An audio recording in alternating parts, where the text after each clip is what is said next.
Más tarde o más temprano, todos los seres humanos experimentan tormentas en sus vidas. Este mismo momento, hay gente enfrentando tormentas, pesares, lágrimas, temores, desilusiones y problemas. ¿Está usted en una tormenta? Permítame decirle algo.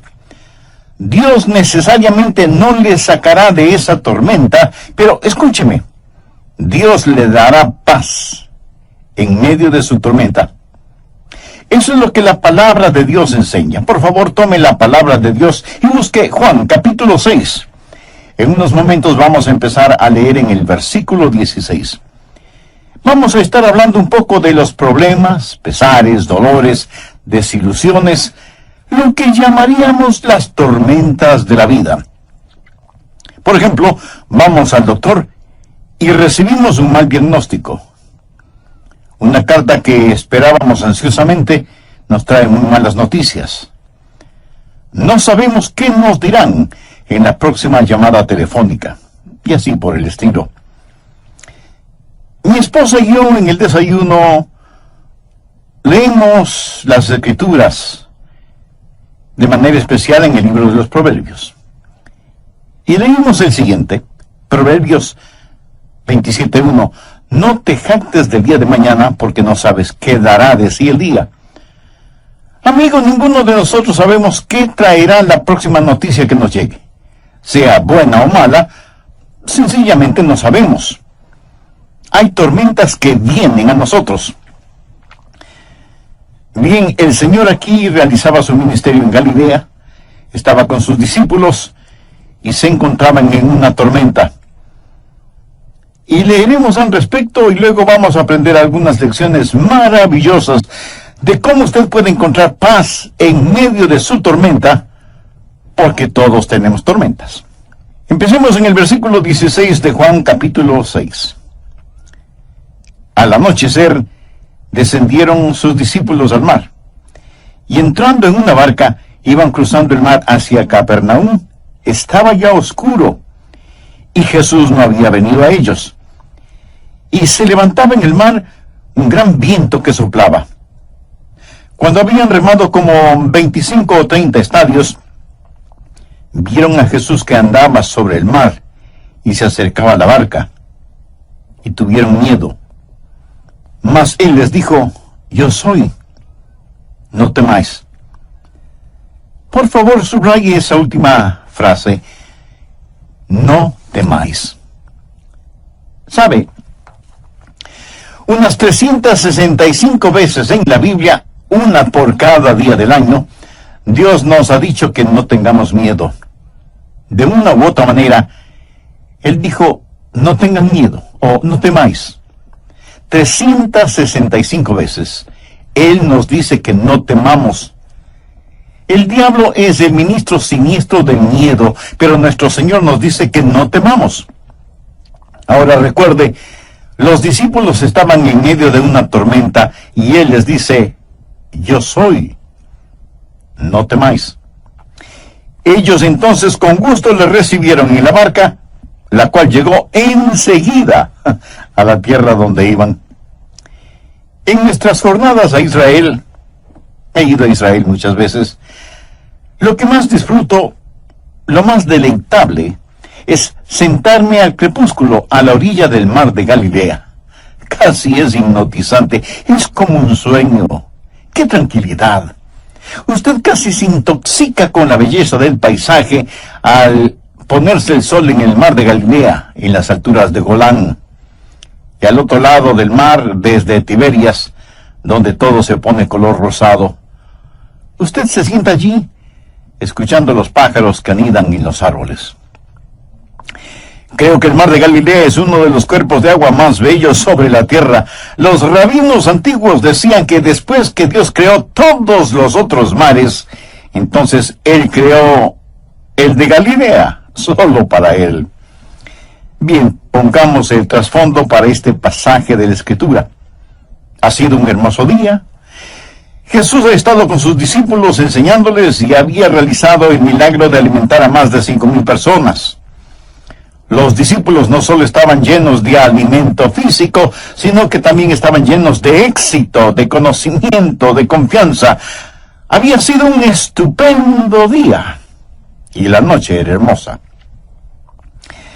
Tal vez como la noche que describí hace algunos minutos, cuando uno se sienta satisfecho a contemplar la luna, luciendo como una gardenia en la solapa de la noche. Y había una leve brisa suave como el suspiro de un bebé, acariciando sus mejillas. Y los discípulos, experimentados hombres de mar, suben a su barco para cruzar hasta el otro lado del mar, regocijándose de tan estupendo día. Y entonces sucedió así. De repente, el viento comenzó a soplar.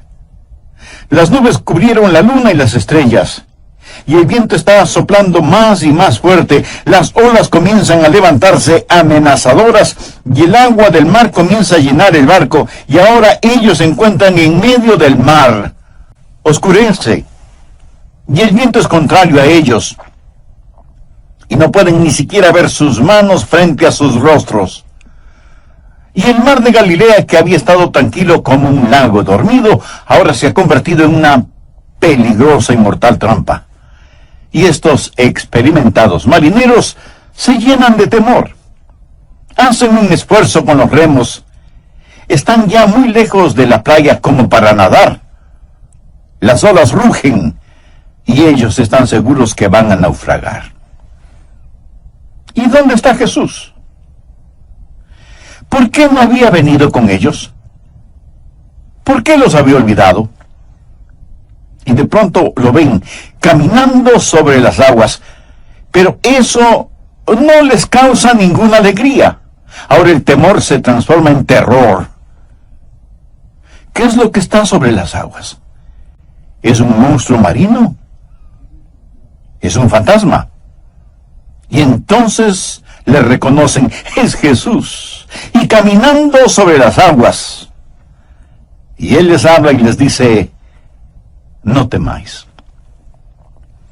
En el Evangelio de Mateo dice, tened ánimo, soy yo, no temáis. Y ellos lo recibieron en el barco, y cuando así lo hicieron, observe esto, cuando así lo hicieron, de inmediato se encontraron en la playa.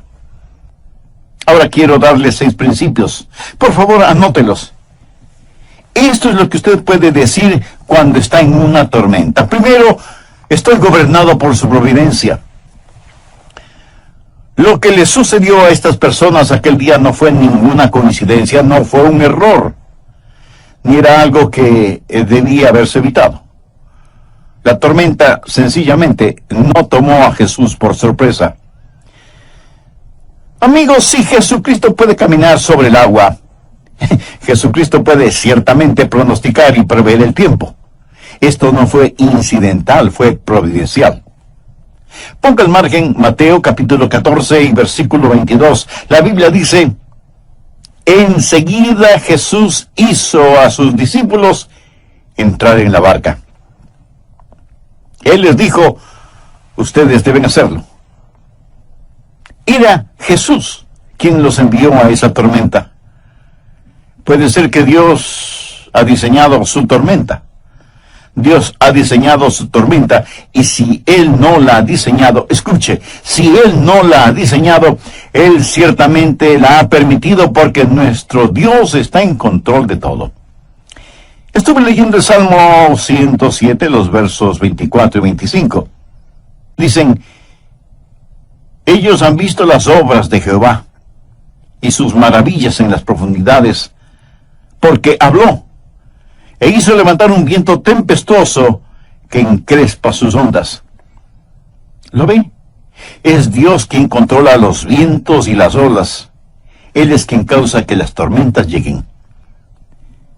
Mira, es una teología vacía el decir que si estamos en la voluntad de Dios, vamos a navegar apaciblemente por el mar de la vida, que no tendremos enfermedades, ni penas, ni desilusiones, ni separación, que no habrá muerte en nuestra familia, que no habrá problemas. Como algunos charlatanes lo dicen en televisión, esté bien con Dios, cree en Dios. Envíeme una ofrenda generosa y nunca se enfermará. Todo le saldrá muy bien. Este es el evangelio de la prosperidad, de los carros de lujo, de la tranquilidad financiera. Amigo, hay una palabra muy castiza que describe eso. Engaño. Escuche, vamos a tener dificultades y lo primero que usted puede decir cuando la dificultad llegue es que la providencia de Dios está sobre todo. Soy gobernado por su providencia. El plan maravilloso de Dios está en efecto, lo que llamamos la providencia de Dios. Ahora, recuerde, Jesús hizo que se embarcaran hacia la tormenta. Ellos estaban en esa tormenta debido a la providencia de Dios. Lo segundo que usted puede decir es, número 2, estoy creciendo por su plan. El plan de Dios es no complacerle. El plan de Dios es ensancharle. Ponga en su margen Salmo 4, versículo 1. Cuando estaba en angustia, tú me hiciste ensanchar. ¿Lo escuchó? Cuando estaba en angustia, tú me hiciste ensanchar. Quiero hacer una pregunta a aquellos de ustedes que han estado por algún tiempo en tribulaciones. ¿Cuándo ha crecido más? ¿Cuando todo estaba bien y navegaba calmadamente? ¿O cuando llegó la tormenta? ¿No creció usted más en la tormenta, en el dolor, cuando estaba aferrado a Cristo y tenía que clamarle? En la Biblia hay las tormentas que corrigen y tormentas que perfeccionan. De hecho, Jonás, quien pasó la noche en un colchón acuático, estaba en una de estas tormentas correctoras. Es decir, él estaba en ella porque estaba fuera de la voluntad de Dios. Él huía de Dios. Y Dios envió una tormenta correctora. Mas hay también tormentas que perfeccionan. Estos discípulos no estaban fuera de la voluntad de Dios. Entonces, ¿por qué estaban en una tormenta? Porque, escuche bien, se vieron en una tormenta porque estaban en la voluntad de Dios. Fue Jesús, nos relata Mateo, quien les hizo entrar en la barca. Estaban en esta tormenta porque obedecían a Jesús. Bien, ¿por qué Jesús querría que ellos estuvieran en una tormenta? Porque Él quería que ellos crecieran. A menudo he compartido estas palabras. Desconozco el autor. Dice, caminé 1 milla con el placer, charlamos todo el camino, pero no me dejó más sabio con todo lo que tenía que decir. Caminé 1 milla con el sufrimiento. Ni una palabra dijo. Pero las cosas que aprendí del sufrimiento, cuando el sufrimiento caminó conmigo. ¿No es eso cierto? Cuando estaba en angustia, tú me hiciste ensanchar. Y alguien dijo que la fe es como un rollo de fotografías. Se revela en la oscuridad. Es cuando aprendemos a confiar en el Señor. Estaba leyendo sobre los israelitas cuando iban hacia la tierra prometida, hacia la tierra de Canaán. Y en la tierra de Canaán había algunos gigantes, hijos de Anac, poseídos por el demonio. Y cuando los 2 espías de Israel fueron a explorar la tierra, al regresar 10 de ellos dijeron, no podemos conquistar esta tierra, aunque es una tierra de leche y miel, maíz, vino y aceite, granadas, higos y uvas, y tiene montes y valles, está habitada por gigantes y no podremos conquistarla. Pero 2 de los espías dijeron algo diferente. Busque en el libro de Números, Antiguo Testamento, capítulo 14, versículo 9. Por tanto, no seáis rebeldes contra Jehová, ni temáis al pueblo de esta tierra. Ahora, escuchen lo siguiente. Porque nosotros los comeremos como pan. Su amparo se ha apartado de ellos, y con nosotros está Jehová, no los temáis. En otras palabras, ellos dijeron, miren, conquistar a esta gente será fácil, será como comer pan, no debemos tenerles miedo.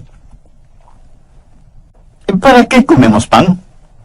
Pues para tener fortaleza. Crecemos comiendo pan. Es el pan el que nos da energía. Es el pan el sustento de la vida. ¿Qué es lo que Dios les estaba diciendo? Estas cosas que parecen serán su problema, serán su alimento. Amigo, usted crece cuando se alimenta de estos problemas. Verá, lo que nuestro Señor buscaba no eran debiluchos como discípulos. Él quería que crecieran y permitió que estuvieran en una tormenta para ensancharlos. Recuerde que usted es gobernado por su providencia cuando está en una tormenta. Él gobierna sobre todo. Y usted está creciendo por su plan. Y es en la tormenta que usted va a crecer y llegar a ser más y más como el Señor Jesucristo. Usted dirá, pastor, no poseo lo que se requiere para crecer cuando estoy en una tormenta. Correcto, no lo posee. Por eso veamos el siguiente punto, número 3. Estoy favorecido por sus oraciones.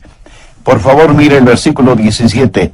Y entrando en una barca iban cruzando el mar hacia Capernaum. Estaba ya oscuro y Jesús no había venido a ellos. Ellos se preguntaban, ¿dónde está Jesús? Ya había oscurecido y él no ha venido. ¿Por qué él no había venido? Bien, él hacía otra cosa. ¿Qué es lo que estaba haciendo? Él oraba. Él estaba en la cima de la montaña orando. Anote al margen Mateo 14, porque esta historia es relatada de diversas formas en los diferentes evangelios. Y la Biblia dice en el versículo 23, despedida la multitud, subió al monte a orar aparte. Escuche, no piense que él le desampara solo porque no puede verlo cuando está en la tormenta. Él quizás no estará con usted en forma corporal, pero él está muy consciente de usted. Amo esa canción que dice, así como sus ojos miran al gorrión, sé que él me mira. Permítame darle otro versículo tomado de los otros evangelios. Anótelo, por favor. Marcos capítulo 6, empezando en el versículo 47. Y al venir la noche, la barca estaba en medio del mar, y él solo en tierra. Ahora preste atención a lo siguiente. Y viéndoles remar con gran fatiga, quiere decir que él los estaba observando. ¿Sabía usted que él lo ve a usted ahora mismo? Usted dirá, él no sabe dónde estoy. Él no está al tanto de mis dificultades. ¿Por qué está él tan lejos? ¿Por qué estoy yo en la tormenta y él en la orilla? Amigo, él está allí orando por usted. Él se apartó a un monte para orar. Él está allí en el monte mirando hacia abajo. Él ve a través de la oscuridad. Ellos no podían verle, mas él sí. ¿Y qué estaba haciendo? Él estaba orando. Desea un pensamiento bendito. Permítame compartirlo. Usted está en la lista de oración de Jesús. Usted está en la lista de oración de Jesús. No hay nada más consolador para mí que alguien me diga que está orando por mí. Hace algún tiempo fui a recibir a una persona en el aeropuerto. Yo no estaba ni siquiera seguro de que él supiera mi nombre. Él es un estupendo maestro bíblico. Y cuando me vio, me abrazó y me dijo, Adrián, oré por ti esta mañana. Un poco sorprendido, yo le dije, eso es maravilloso. Y él añadió, Adrián, yo oro por ti cada mañana, todos los días. ¿Sabe? Eso me conmovió profundamente. Hay millones de personas en esta tierra, hay gente por la que nunca nadie ha orado. Si usted está en la lista de oración de alguien, usted es muy bendecido. Y le puedo asegurar que usted está en la lista. Y empecé a compartir en el programa anterior 6 principios básicos que puede decirlos cuando enfrenta una tormenta. Primero, estoy gobernado por su providencia. Segundo, estoy creciendo por su plan. Tercero, estoy favorecido por sus oraciones. La Biblia dice que él, o sea, el Señor Jesús, vive para interceder por nosotros. Hebreos 7:25. Por lo cual puede también salvar perpetuamente a los que por él se acercan a Dios, viviendo siempre para interceder por ellos. ¿Usted ha venido a Dios por medio de Jesús? Entonces, está en su lista de oración. ¿Y qué está haciendo? Escuche, el trabajo terminado de Jesús es el Calvario. El trabajo no terminado de Jesús es su ministerio de oración.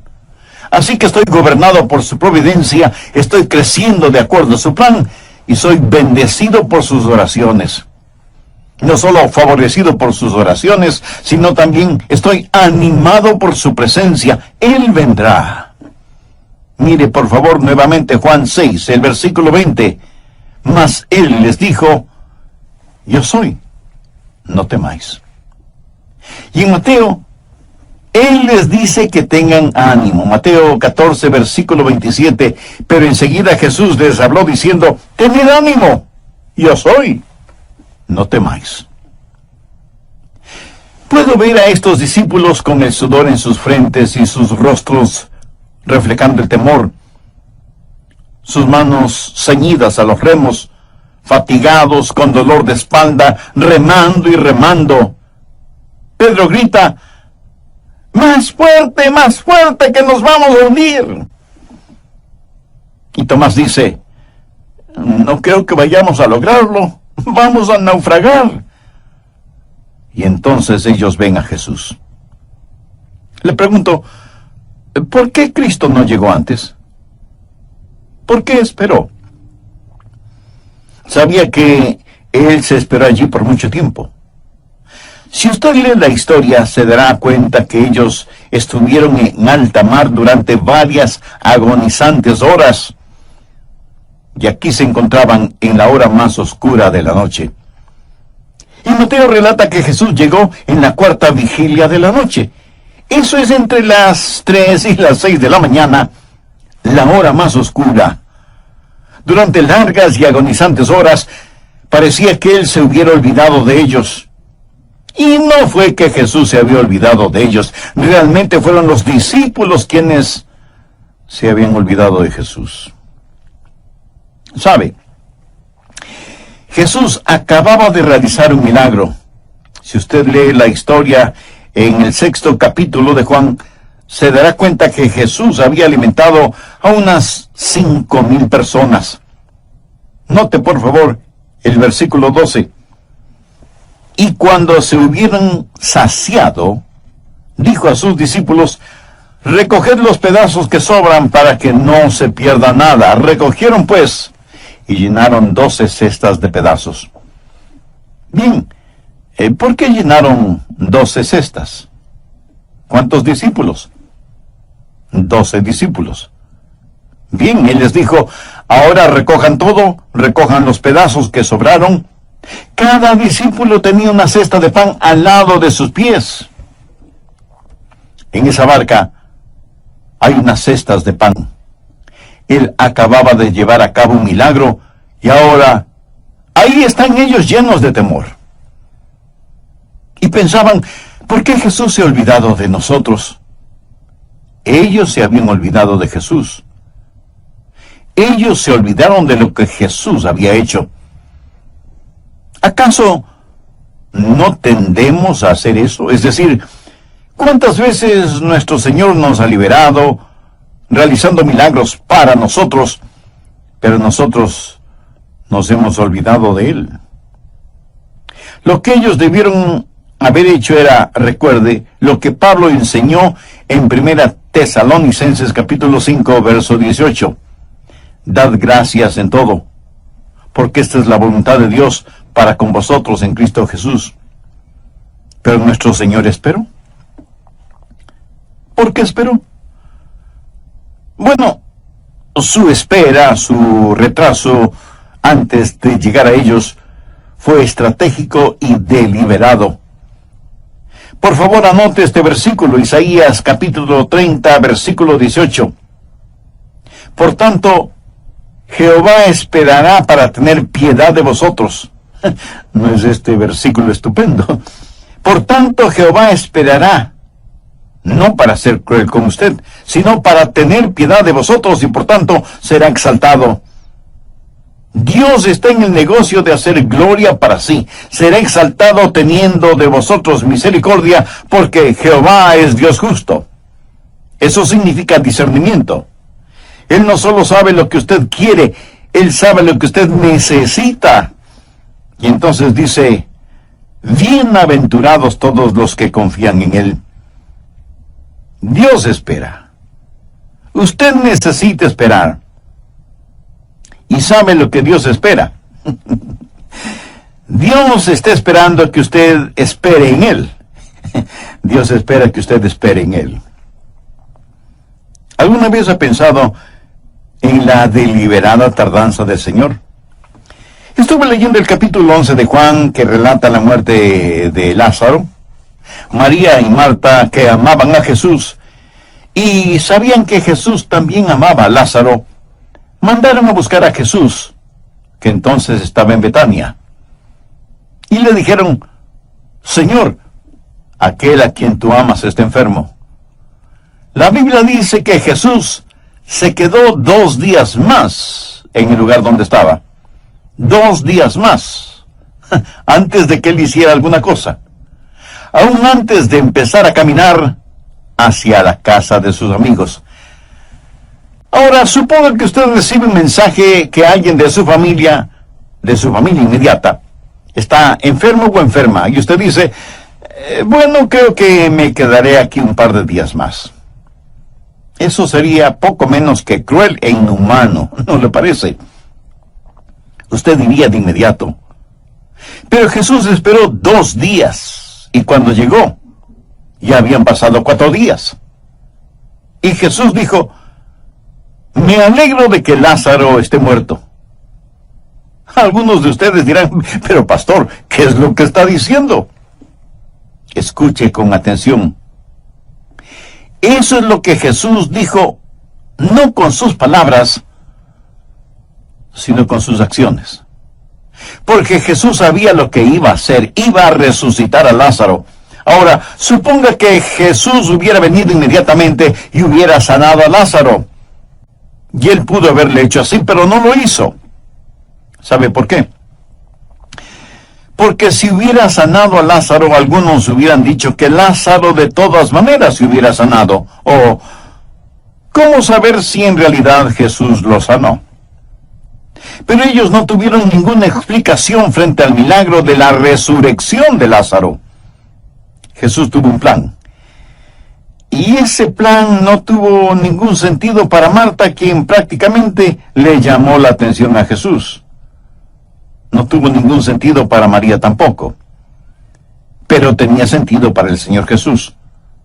Por lo tanto, el Señor espera. Dios dio una promesa en el jardín del Edén, que enviaría al Mesías. Pero esperó 4,000 años. ¿Escuchó lo que dije? Esperó 4,000 años antes de hacerlo. La Biblia dice, cuando vino el cumplimiento del tiempo, Dios envió a su Hijo. Cuando vino el cumplimiento del tiempo. Muchas veces tratamos de cosechar las bendiciones de Dios antes de que maduren. Jehová esperará para tener piedad de vosotros, teniendo de vosotros misericordia. Bienaventurados todos los que confían en Él. Dios desarrolla paciencia. Dios nunca tiene prisa, pero nunca se atrasa tampoco. Habacuc 2, versículo 3 dice, aunque la visión tardará aún por un tiempo, mas se apresura hacia el fin, y no mentirá. Muchos esperamos el regreso de Jesús. La gente dice, ¿dónde está la promesa de su advenimiento? Porque desde el día en que los padres durmieron, todas las cosas permanecen así como desde el principio de la creación. Anótelo simple y llanamente. Él está por venir. Él viene. Y Él regresa en el tiempo perfecto de Dios. Pero Él retorna. Nuestro Señor está por venir. Luego usted puede decir, en el medio de su tormenta, estoy protegido por su poder. Note lo que él dice en el versículo 20, yo soy. No. La voluntad de Dios nunca le llevará donde la gracia de Dios no pueda.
Mantenerlo.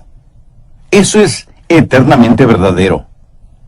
Verá, enseguida Jesús hizo a sus discípulos entrar en la barca e ir delante de él a la otra ribera.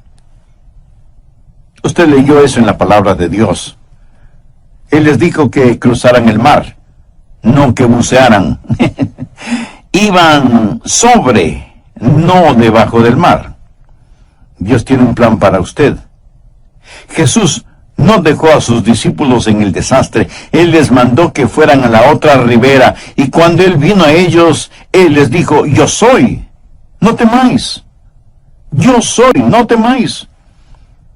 Cuando Jesús usa las palabras, yo soy, ¿qué quiere decir con ese yo soy? Bien, el versículo 20 dice, yo soy. ¿Lo ven? En el griego literalmente dice, yo soy. Y es lo que leemos en la Reina Valera, literalmente, yo soy. Y yo soy es el sagrado nombre para la deidad. Significa Él es omnipotente, el eterno. Lo que afirma es, yo soy el que soy. Soy el gran yo soy. Yo existía aún cuando este mar ni siquiera era un vapor, este mar de Galilea. Yo soy el gran yo soy. Piense al respecto. Cuando Él dice, yo soy, es una proclamación de presencia eterna. No dice, yo fui, pero a lo mejor ya no soy. Tampoco dice, yo seré, pero a lo mejor no lo soy todavía. No. Él es, yo soy el que soy. Nunca hubo un tiempo cuando Jesús no fue, nunca habrá un tiempo cuando Jesús no sea. Y amigo, en medio de su tormenta, solo recuerde esto, cuando Él dice yo soy, es una proclamación de su presencia. Pero Él le diré algo más. No solo es una proclamación de su presencia, sino también un anuncio de abundancia. ¿Sabe lo que yo soy es? Es una frase incompleta. Yo soy... ¿qué? Bueno, llene el espacio vacío. Una y otra vez en el Evangelio de Juan, Jesús dice, yo soy, yo soy, yo soy. Él dijo, yo soy el camino. ¿Está usted perdido? Llene el espacio vacío. Él es el camino.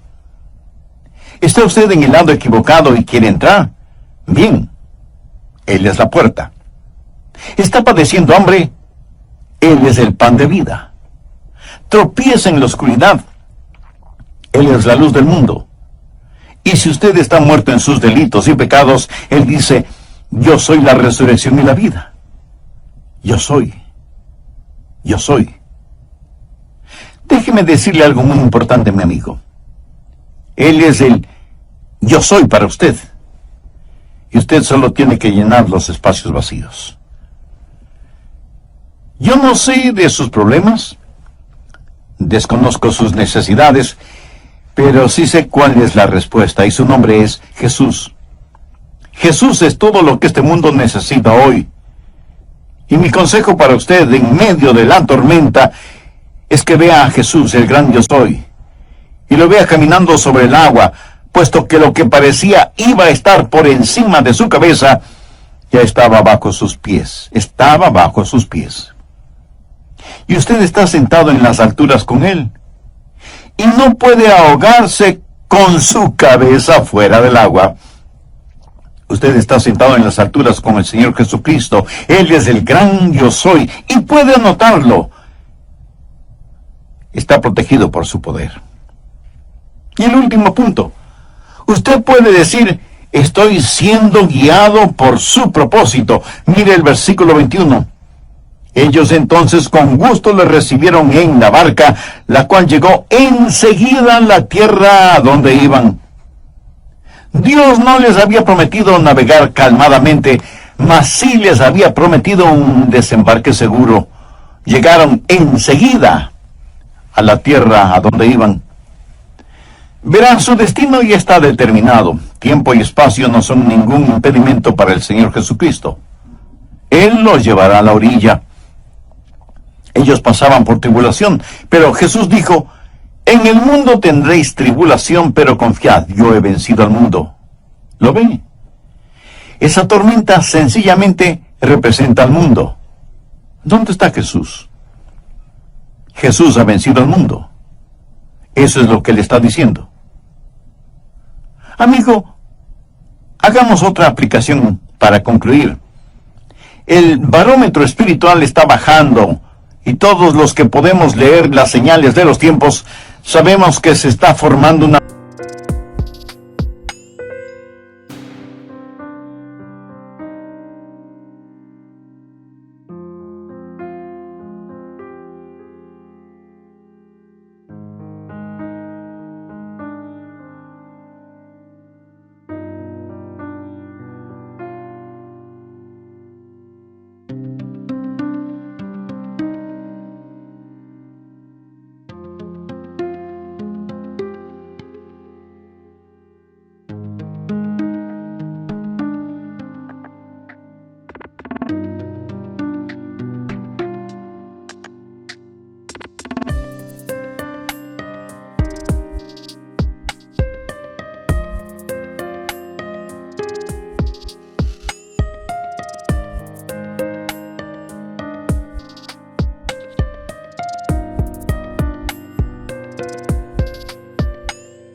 tormenta, se está formando una tempestad. En ocasiones, el mar es más tranquilo antes de la tormenta. Y esto lo aprendí en la Florida. Cuando dicen que viene un huracán, usted sale afuera y dice, no puede ser, jamás, nunca. Sin embargo, el barómetro baja y sabe que la tempestad se viene. La Biblia nos lo dice. Amigos, pronto nuestro Señor, que ha estado en el monte de su gloria orando por nosotros, va a levantarse de su trono. Entonces caminar sobre el agua será como un juego de niños. Él descenderá caminando en las nubes, Él regresará en su gloria, y nosotros los que estamos aquí en el mar del tiempo, inmediatamente estaremos en las orillas de la eternidad. La Biblia dice